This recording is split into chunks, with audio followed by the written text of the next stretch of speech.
Eto nga pala guys, yung black view dito na matibay daw. Pwede mong i-drop, kaya naman i-drop natin ito. Ito yung black view dito na BV8900 Pro.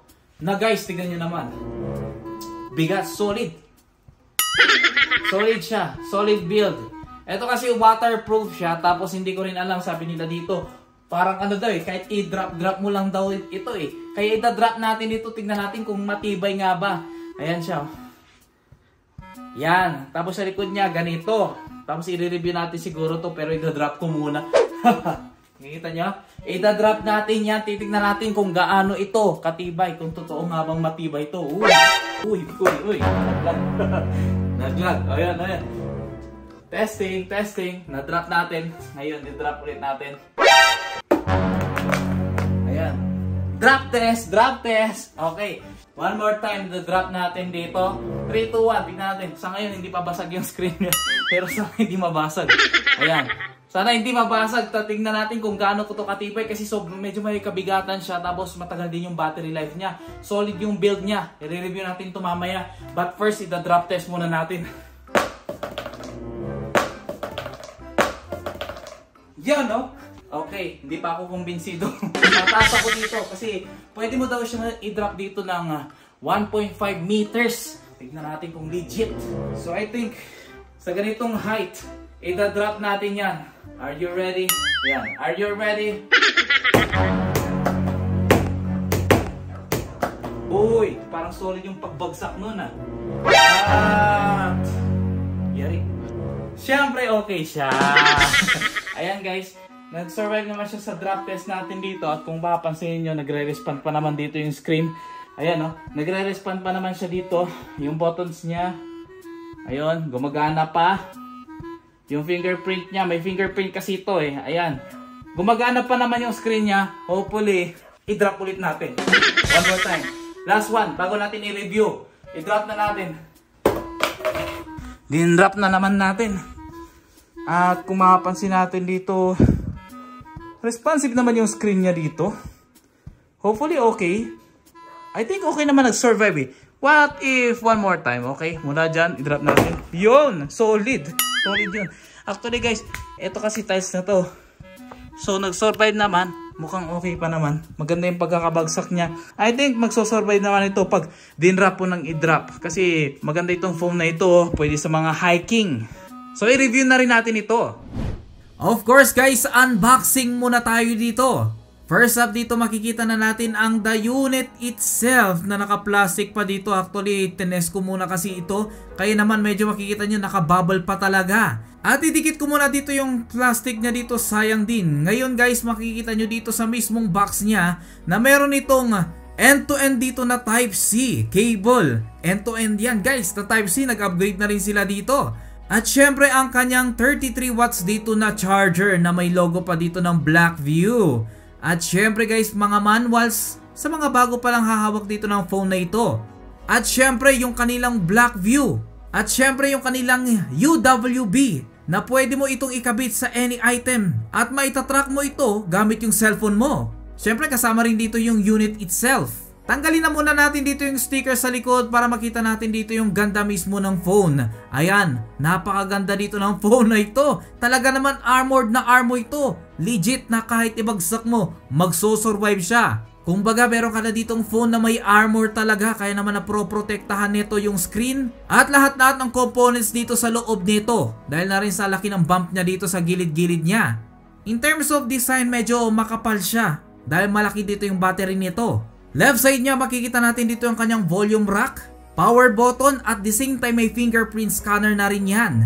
Left side niya nandito yung kanyang SIM slot at yung kanyang SSD slot na pwede mo lang itong bunutin at isalpak ulit kapag nalagay mo na dito yung mga cards mo. Nga pala dito rin yung isang extra ditong button. Na itong button na ito guys, pwede mo ditong i-customize kung anong gusto mong option.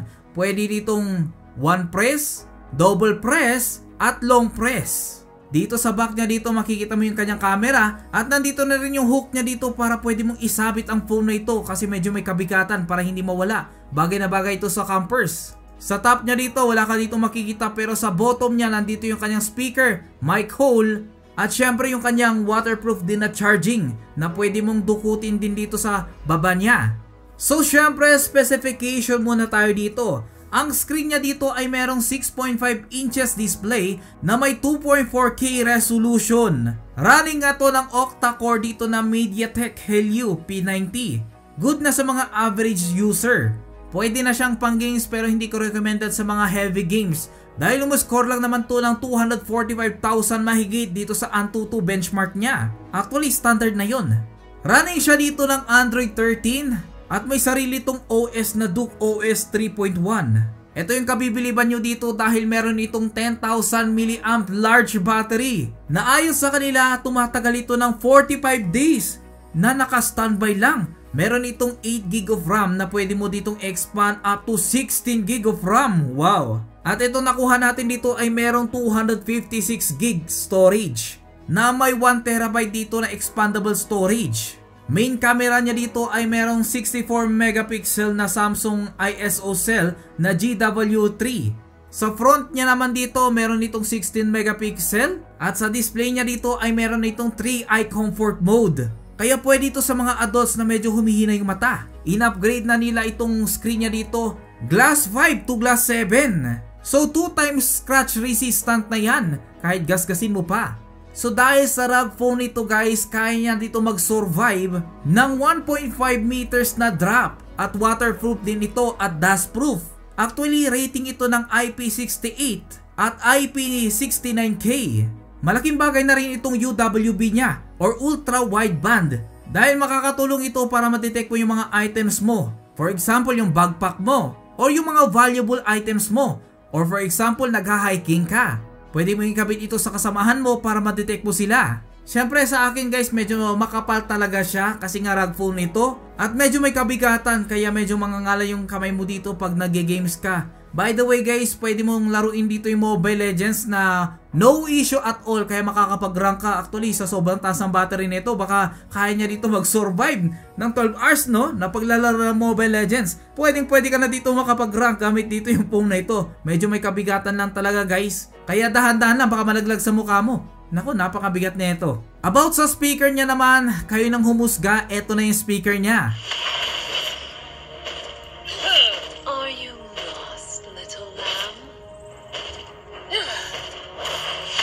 Sa camera niya naman guys, magbibigay tayo dito ng front sample ng kanyang camera. Kayo na rin humusga.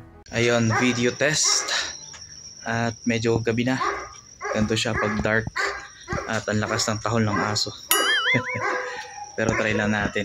Yan, video test. Ngayon na check nyo na dito yung front camera niya. Bakit di naman natin i-testing dito yung kanyang main camera? At ito naman yung kanyang main camera. Ayun. Okay na rin. Pero kapag naglalakad kasi tayo kaganito, nakikita nyo dito na medyo may parang shaky siya konti. Pero guys, itong phone kasi na ito is built talaga for dropping. For example, ida-drop ko ngayon. Na-drop. Okay, nagko-continue nag-record pa rin. Dinrap ko, pero nagko-continue record pa rin. So, i-drop ulit natin. Ayun.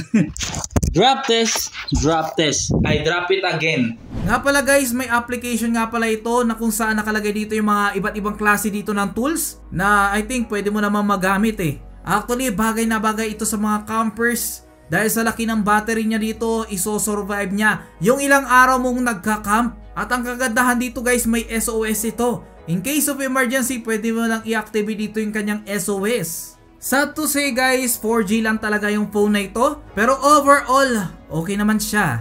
What do you think of this phone guys? Kasi sa akin, personal opinion ko dito, dahil sa malaki dito yung battery niya, magso-survive ito sa akin. At nagustuhan ko dito dahil sa ROG phone talaga ito. Ito talaga yung dahilan kung bakit kinuha namin ito. Kasi in case mapunta ako sa ibang lugar, mataas yung battery niya dito. Kung brown out, ito na yung magso-survive sa amin dito. Mag-iwan nga ako dito ng link dito sa description sa mga gusto ditong umorder ng ganitong product. Kaya syempre bago natin tapusin ang video na to ay nagpapasalamat na naman tayo sa mga subscribers natin na patuloy pa rin sumusuporta.